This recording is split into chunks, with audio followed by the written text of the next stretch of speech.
Alright, what's going on, everybody? Hope you guys are enjoying your day. It's been a pretty hectic week for me.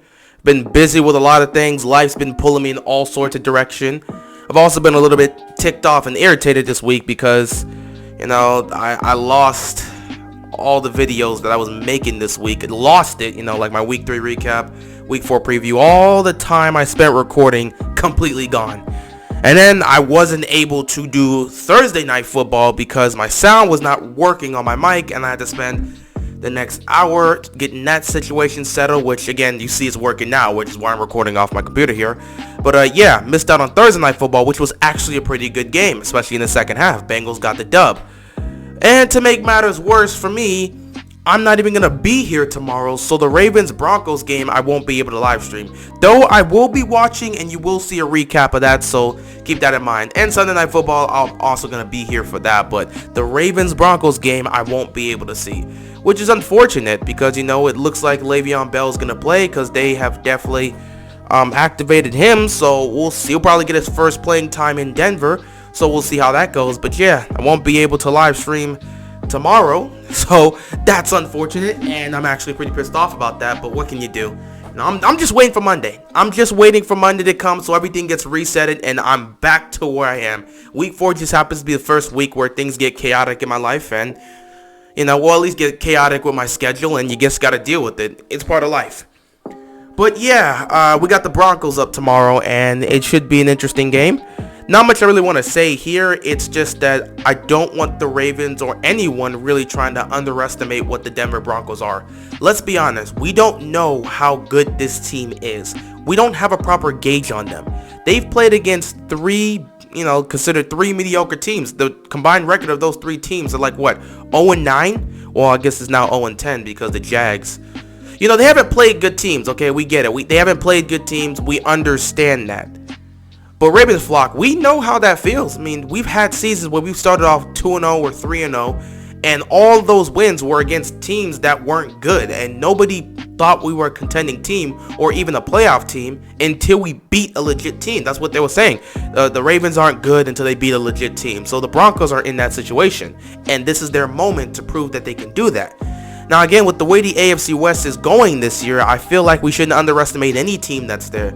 Like, even the Chiefs right now, they're starting to understand this division is going to be tough. The Raiders look to be legit, though it's only 3 games. We will see. The Raiders have started off the season well over the last couple years, and they flamed out towards the second half of the season. The Chargers, they've been a good team, but they just haven't been closing out games. They've been doing that so far to start off the season. And the Broncos are a good team, but they just needed a quarterback that could be stable enough to do it. And Teddy Bridgewater is a damn good quarterback. He's a damn good starting quarterback, and he is getting the job done. So this game, it feels like a game where the Ravens really need to be on their toes. If there's anything I need to say for the Ravens in terms of trying to win this game, defensively, there's only one thing you got to do. You got to make the tackles.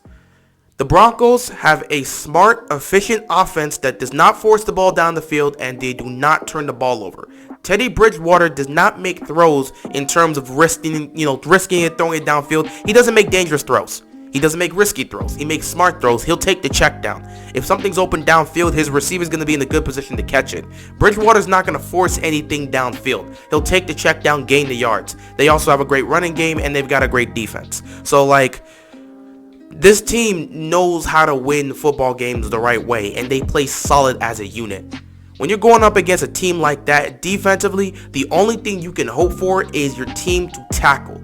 Because it's going to be tough to get to Teddy Bridgewater since he's going to get the ball out of his hands quickly. He's not going to try and force something down the field and kill time or try to buy time. He'll take the check down if it's there. So it's going to be difficult to get to Bridgewater, and it's also going to be difficult to force a turnover because he doesn't really make a lot of risky throws. So in a situation like that, what the Ravens can do is tackle. Because if they can get these stops, when Teddy Bridgewater checks the ball down, if they can make these open tackles, they can put the Broncos in second and long or third and long situations, and now you put Teddy in a situation where he may have to force something to get a first down, and that will give the defense an opportunity to try and get a turnover there.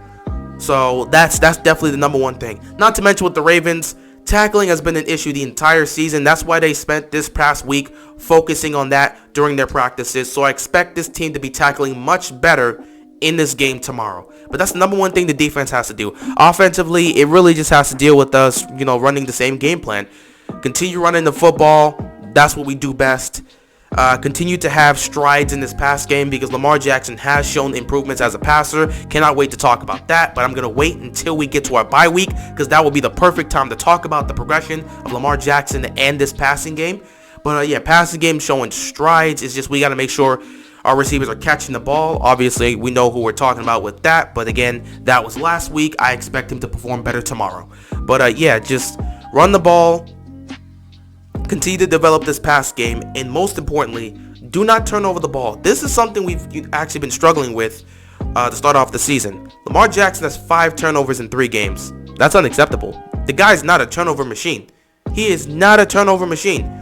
He does not turn the ball over that much. So for him to have 5 turnovers in 3 games to start the season, that is not good. And of course, we understand him having to take a lot more risks and a lot more shots downfield because he has to do more due to the injuries. It's going to cause turnovers to rise a little because he's taking more risk than he has in previous years. Not to mention he's taking more shots down the field than in previous years, which is a good thing. When you take more shots and attempts downfield, you put the ball at risk and, you're going to force some more turnovers. That's just how it is. But, we got to cut down on those turnovers. Let's get a clean game here. I want to see a clean game where the Ravens do not turn over the ball at all. Can we get that? We'll see. We'll definitely see. But, yeah, offense, just run the ball. Continue to progress in this pass game and do not turn the ball over. Defense, tackle. That's the number one thing. If you want to be able to put the pressure on Bridgewater and you want to force him to make mistakes, you have to make the open tackles. If we can't do that, we'll be in trouble tomorrow because the Broncos are a good team. And of course, they're dealing with injuries, but we're the Ravens, and we're not going to listen to that because we're the most injury-riddled team this season, so injuries are not going to play a factor in. As long as Teddy Bridgewater is under center, I don't care what the situation is in Denver. We got 15 players on IR, and we're not going to complain. It is what it is. You just got to play the game. Next man up. That's just how it is. Injuries can't play that card when you're going up against the Ravens because they have so many injuries right now. And even though we got a good chunk of guys back, some of them are not playing. In fact, a good chunk of them are not playing.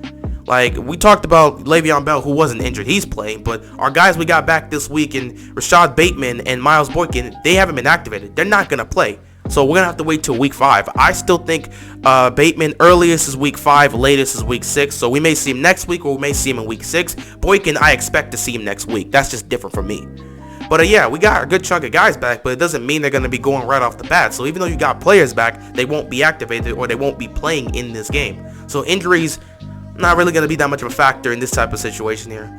But yeah, that's pretty much it. Just wanted to talk a little bit about the Broncos and just not underestimating them because, their schedule, it has been easy so far, but you can't use those games to gauge how good or bad the Broncos are.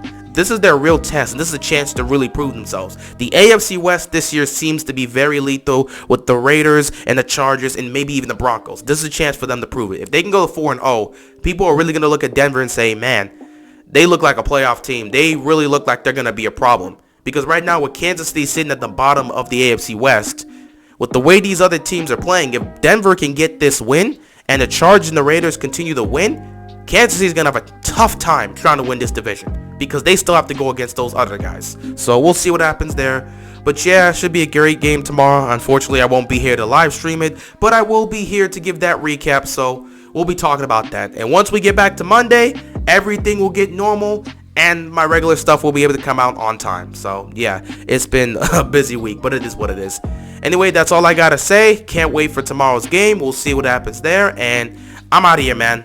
Peace.